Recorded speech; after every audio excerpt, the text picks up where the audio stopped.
अस्सलाम वालेकुम dear students. ये शॉर्ट क्वेश्चन नंबर 2.7 है। इसमें हमें बताया गया है कि a plus B is equal to null vector, यानी a वेक्टर में जब आप b वेक्टर ऐड करते हैं तो आंसर आपके पास नल वेक्टर आता है।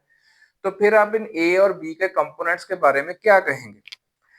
देखें, अगर आपके पास ये एक a वेक्टर है, इसमें कौन सा वेक्टर ऐड करें कि ये नल वेक्टर हो जाए? इसका मतलब है कि आप इक्वल मैग्नीट्यूड अपोजिट डायरेक्शन आप ये b वेक्टर जो है ये इसमें अगर ऐड करें तो इसका आंसर जो है वो नल वेक्टर आ जाएगा।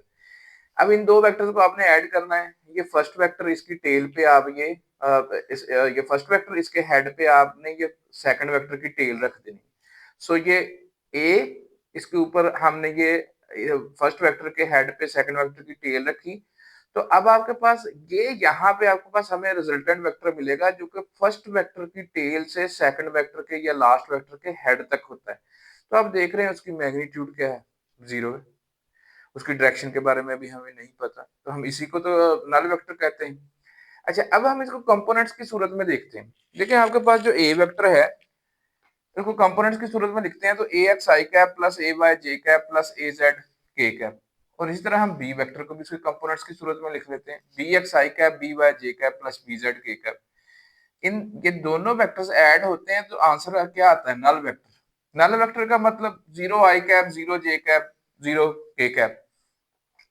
अच्छा, अब लेफ्ट हैंड साइड पे ए एक्स आई कैप और ये बी एक्स आई कैप, इसमें से हम आई कैप जो है वो कॉमन ले सकते हैं। तो आपके पास जो है आई कैप के साथ आ जाएगा ए एक्स प्लस बी एक्स।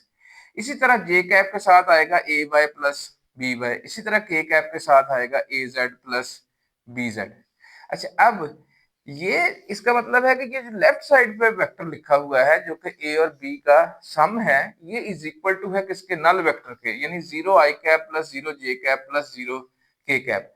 अब इसका मतलब ये है कि ये जो ए एक्स प्लस बी एक्स है ना, ये एक्चुअली आपके पास क्या है? 0 है।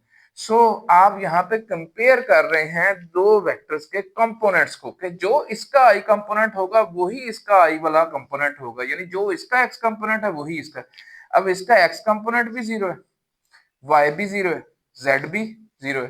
तो लेफ्ट साइड पे हमने इसके जो एक्स का कंपोनेंट है वो लिख दिया A X plus B X. Resultant का वाई कंपोनेंट यानी A Y plus B Y. Resultant का जेड कंपोनेंट यानी A Z plus B Z. यहाँ से इसका मतलब है कि A X plus B X आपके पास 0 आना चाहिए, तभी आपके पास जो है वो जो रिजल्टेंट आ रहा है वो एक नल वेक्टर है। इसी तरह ए वाई प्लस बी वाई भी 0 आना चाहिए। इसी तरह ए जेड प्लस बी जेड भी 0 आना चाहिए। यहाँ से हम एक और चीज जो है वो फाइंड आउट कर सकते हैं यहाँ से कि आपके पास ये जो बी एक्स की वैल्यू अगर आप फाइंड करना चाहेंगे तो ये जो ए एक्स है ये दूसरी इक्वेशन के दूसरी साइड पे जाएगा, ये माइनस ए एक्स हो जाएगा। So B X must be equal to minus A X. इसी तरह B Y must be equal to minus A Y. और इसी तरह B Z is equal to minus A Z.